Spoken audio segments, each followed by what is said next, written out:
Mega మేనల్లుడు సాయి ధరమ్ తేజ్ పీకల్లోతు ప్రేమలో మునిగిపోయాడు. త్వరలో పెళ్లి పీటలు ఎక్కనున్నట్లు సినీ వర్గాల్లో టాక్ నడుస్తోంది. ఇటీవల విరూపాక్ష సినిమాతో మంచి హిట్ అందుకున్న ఈ యంగ్ హీరో తన నటనతో వ్యక్తిత్వంతో ఎంతో మంది అభిమానులను సొంతం చేసుకున్నాడు. గతంలో జరిగిన ప్రమాదం నుంచి కోలుకున్న తర్వాత సాయి ధరమ్ తేజ్లో చాలా మార్పు వచ్చింది.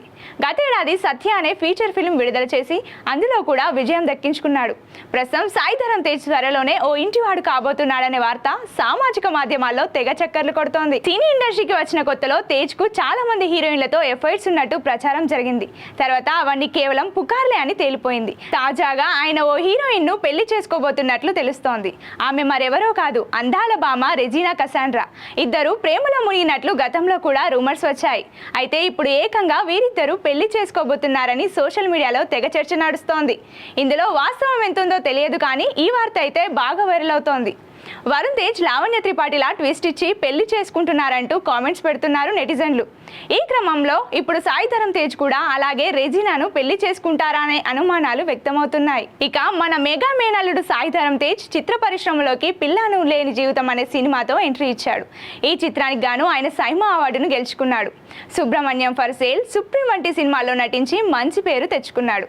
ఆయన ఖాతాలో కొన్ని సూపర్ హిట్ సినిమాలు ఉన్నాయి. ఆ తర్వాత కొన్ని సినిమాలు ఫ్లాప్ అయ్యాయి. తర్వాత వచ్చిన చిత్రలహరి, ప్రతిరోజు పండగే, సోలో బ్రతికే సో బెటర్, రిపబ్లిక్ సినిమాలతో తన నటనను నిరూపించుకున్నాడు. ఇక సాయి ధరమ్ తేజ్ కెరీర్లో అత్యధిక వసూలు సాధించిన మూవీగా విరూపాక్ష నిలిచింది. ఇటీవల తన పేరును సాయి ధరమ్ తేజ్ కు బదులుగా సాయి దుర్గ తేజ్ అని మార్చుకున్నాడు. దుర్గా అంటే వాళ్ళ అమ్మ పేరు. చిరంజీవి మేనల్లుడుగా పరిశ్రమలోకి అడుగుపెట్టి నెమ్మదిగా తనకంటూ ఓ స్టామినాను నిరూపించుకుంటూ వస్తున్న సాయి దుర్గ తేజ్ రెజీనాను పెళ్లి చేసుకోబోతున్నాడని తెలియగానే మెగా ఫ్యాన్స్ ఫుల్ ఖుషి అవుతున్నారు. ఇక వారి ఆనందానికి అవధులు లేకుండా పోయాయి. నిండు నూరేళ్లు చల్లగా ఉండాలంటూ కామెంట్లు పెడుతున్నారు. మరి ఇది కేవలం సోషల్ మీడియాలో జరుగుతున్న ప్రచారం మాత్రమేనా, లేదంటే నిజంగానే రెజీనాతో మన మెగా మేనల్లుడు లవ్లో ఉండి పెళ్లి చేసుకుంటున్నాడా, లేదంటే ఇది కేవలం ప్రచారం మాత్రమేనా అన్నది తేలాల్సి ఉంది.